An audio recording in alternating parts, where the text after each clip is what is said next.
सभी बच्चों को नमस्कार। मेरा नाम है जगदीश सोलंकी और आप देख रहे हैं physics bye Jagdish Solanki YouTube channel. इस चैनल में आप सभी का स्वागत है। बच्चों, आज हम वाटलिंग धारा पढ़ेंगे, वाटलेस करंट। ये क्या होता है और कौन से घटक के कारण से वाटिंग धारा उत्पन्न होती है, आज हम देखेंगे। तो हमने पिछले वीडियो में पढ़ रखा है कि जब किसी परिपथ में कोई सा भी हमारे पास सर्किट हो जिसमें कुंडली जुड़ी हो, प्रेरकत्व जुड़ा हो, इंडक्शन कॉइल जुड़ी हो या फिर कैपेसिटर जुड़ा हो, संधारित्र जुड़ा हो, दो चीज़ें, कुंडली मतलब प्रेरकत्व, इंडक्शन कॉइल किसी भी सर्किट में भी जुड़ी हो या फिर किसी सर्किट में कैपेसिटर जुड़ा हो, संधारित्र जुड़ा हो, तब हमने पढ़ा है कि वोल्टेज और करंट इन दोनों के बीच कलांतर यानी फेज डिफरेंस 90 डिग्री का होता है।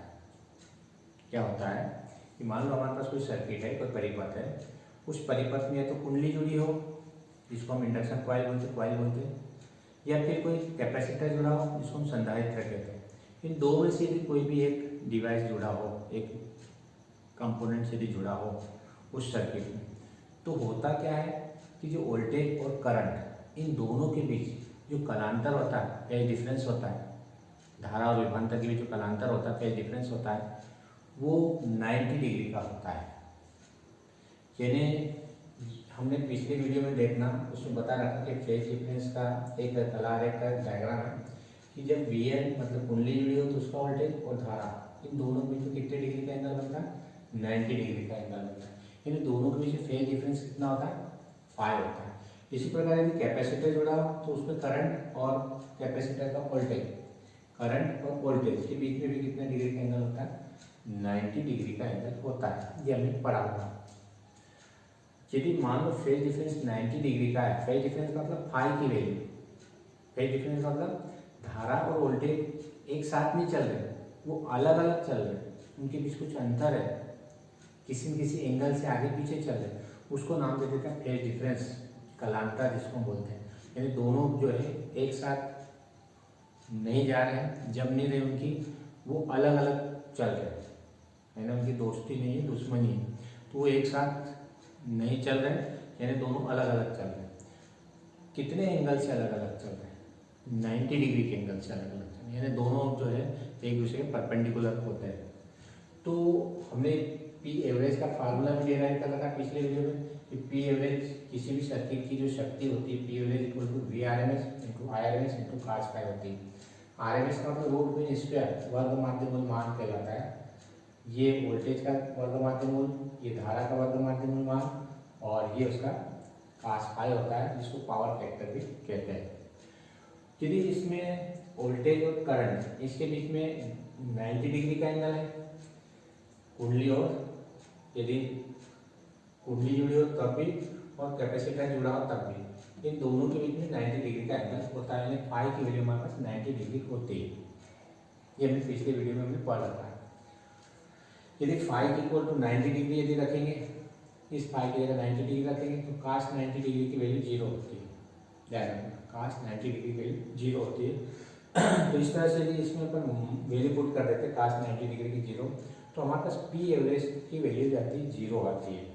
मतलब किसी सर्किट में यदि मान लो एल मतलब प्रेरकत्व, कुंडली, इंडक्शन कॉइल जुड़ी हो, या फिर कैपेसिटर जुड़ा हो, कंडेंसर जुड़ा हो, संधारित्र जुड़ा हो, तब हमारे पास एक पूरे चक्र में जो पावर होती है वो कितनी आती है, 0 आती है, 0 आती है। इसका मतलब ये होता है कि जब किसी परिपथ में या तो L जुड़ा हो या C जुड़ा हो, तो पावर का जो डिसिपेशन होता है, जिसको अपन व्यय बोलते हैं, खर्च बोलते हैं, कंज्यूम बोलते हैं, वो बिल्कुल शून्य होता है। यानी किसी प्रकार का पावर का व्यय नहीं होता, कंज्यूम नहीं होती है।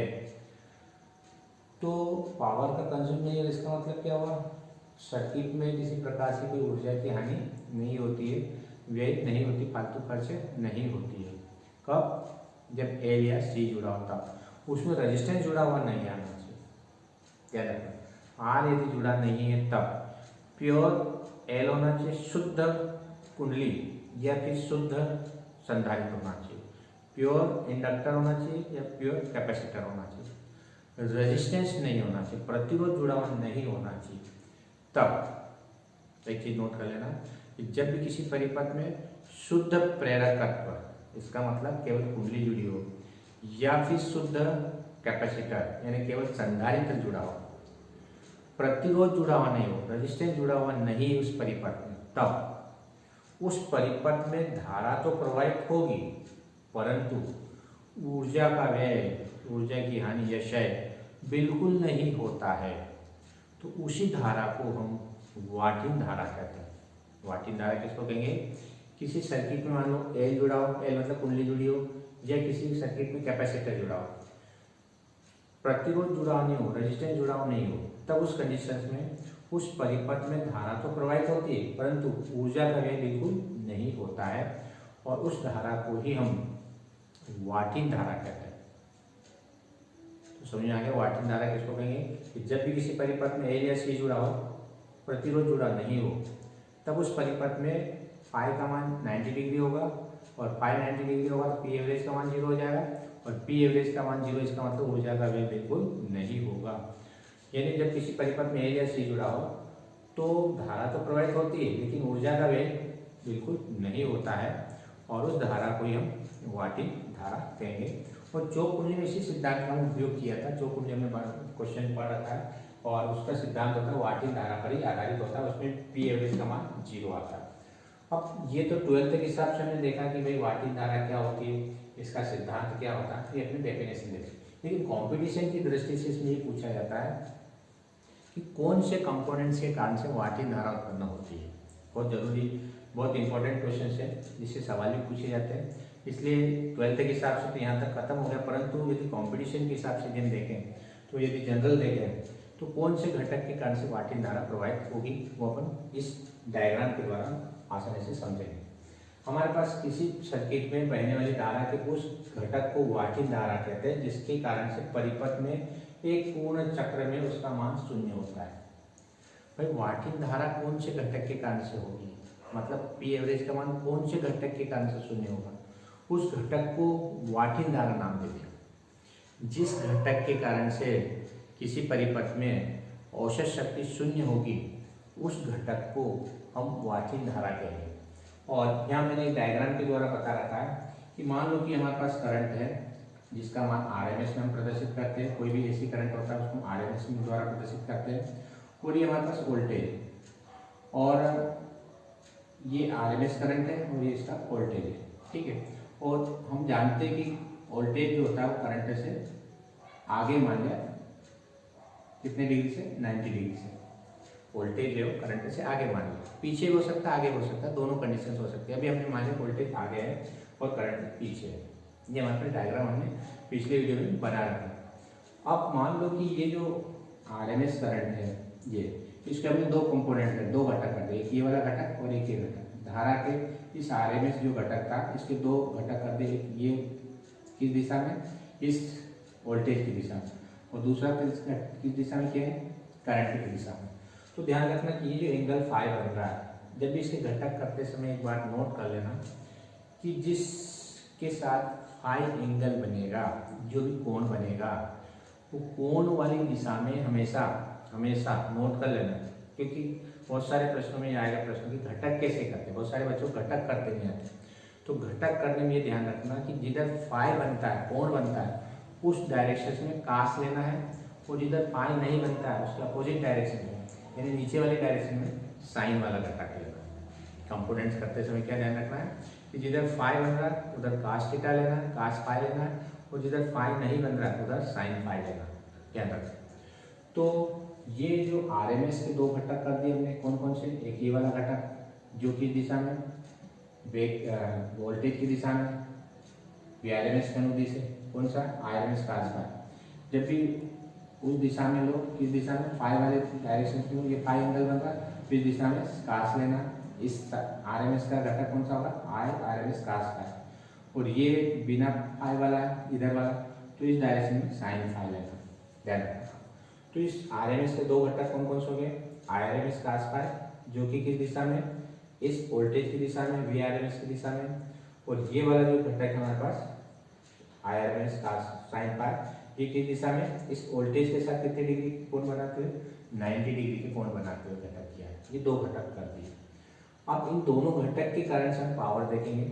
अभी हमने टोटल एक पूरा 7 में पावर देखी, लेकिन वास्तव में कौन सा घटक इसको जीरो बना रहा, ये कंपटीशन की दृष्टि से हम देख रहे हैं।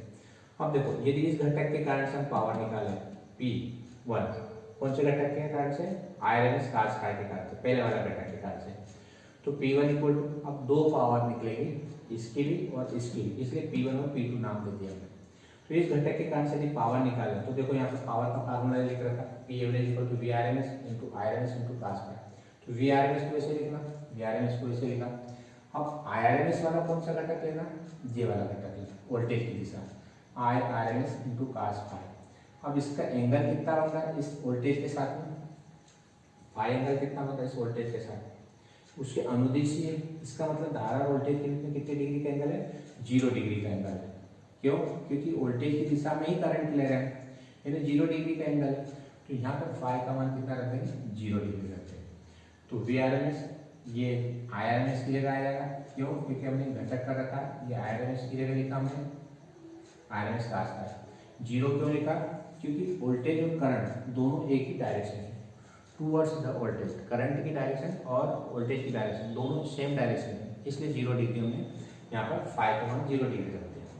तो आई आर एम एस की जगह I R M S into cos phi लिखना और फाई की जगह 0 पुट कर दें, क्योंकि दोनों की डायरेक्शन सेम है, इसलिए 0 पुट करके उसको सॉल्व कर लें।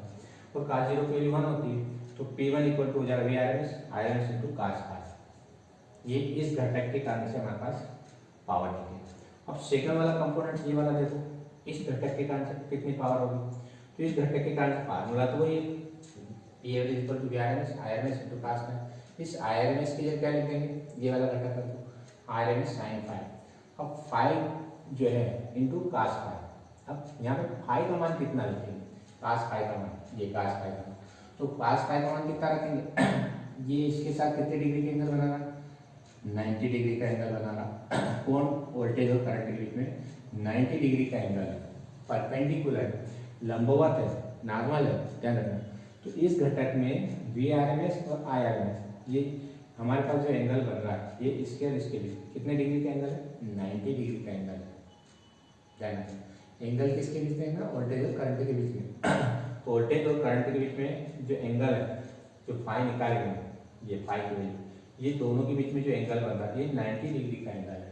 तो यहाँ पर हम फाई का जो मान रखेंगे, परपेंडिकुलर होने के कारण से 90 डिग्री π/2 रखेंगे इस वाले केस में। क्यों, क्योंकि ये इसके साथ में 90 डिग्री का एंगल बन रहा है, तो फाई की जगह 90 डिग्री रख देंगे, और 90 डिग्री रखेंगे तो अपने को पता है कि cos 90 डिग्री का मान 0 होता है, 180/2 मतलब 90 डिग्री होता है, π/2 का मतलब 90 डिग्री होता है, तो π/2 मतलब 90 डिग्री, 90 डिग्री का मान 0 होगा। तो ये जो पावर P2 होती है, इसका मान क्या हो जाता है, 0 हो जाता है। इसका मतलब ये वाला जो कंपोनेंट्स होता है, कौन सा, I R M S sine phi, इसके कारण से धारा यानी P एवरेज का मान 0 होता है। कौन से कंपोनेंट, कौन से घटक के कारण से, मान लो कभी ऑब्जेक्टिव में आ गया कि पावर वे शून्य कौन से घटक के कारण से होता है, तो ये वाला जो घटक हमने माना था, कौन सा, I R M S sine phi, I R M S sine phi. इस धारा के इस घटक के कारण से परिपथ में औसत शक्ति 0 हो जाती है। तो इस घटक के कारण से जो धारा आ रही है, इसको हम I R M S sine phi बोलते हैं, और इस घटक को ही हम वाटिन धारा कहते हैं। तो कभी आ जाएगा वाटिन धारा का घटक कौन सा होता है, कंपोनेंट्स कौन सा होता है, तो I R M S sine phi होता है या I R M S cos phi होता है, ये दोनों होते हैं। तो अपने को ध्यान रखना है, इस घटक के कारण से ही धारा 0 हो रही है, सॉरी पावर 0 हो रही है, तो इसलिए इस घटक को हम वाटहीन धारा कहते हैं। वाटहीन मतलब कोई पावर नहीं है, वाटलेस, पावर की मान 0 है, इसलिए इसको वाटलेस कहा गया है। वाटलेस का मतलब समझिएगा, मतलब कोई पावर ही नहीं है, पावर 0 है, इसलिए इसको वाटलेस। और करंट तो प्रवाहित होता है, करंट तो फ्लो होता है, लेकिन वो वाटलेस होता है, मतलब ऊर्जा का व्यय या ऊर्जा का कंज्यूम नहीं होता है, किसी प्रकार को खर्च नहीं होती, व्यर्थ नहीं जाती, इसलिए इसको वाटलेस कहा गया। मतलब किसी प्रकार को ऊर्जा का व्यय, क्षय, हानि या डिसिपेशन कह सकते हैं नहीं होगा, तो उस पावर को वाटलेस बोलेंगे। और वाटलेस का मतलब जीरो पावर, कोई पावर ही नहीं, इसलिए इसको करंट को हम वाटिंग करंट बोलेंगे। और इसका ये फैक्टर होगा IRS sin फाई। तो एक बात नोट कर लेना कि मान लो आ गया क्वेश्चन की वाटिंग धारा कौन से घटक के कारण से उत्पन्न होती है, तो IRS sin फाई के कारण से ये वाटिंग धारा उत्पन्न होगी। यदि वीडियो आपको अच्छा लगता है तो आप इस चैनल को सब्सक्राइब करें, अपने दोस्तों के साथ वीडियो को शेयर करें और बेल आइकन के बटन को प्रेस करें ताकि आने वाली वीडियो की नोटिफिकेशन आप तक पहुंच जाए। धन्यवाद। जय हिंद, जय भारत, वंदे मातरम।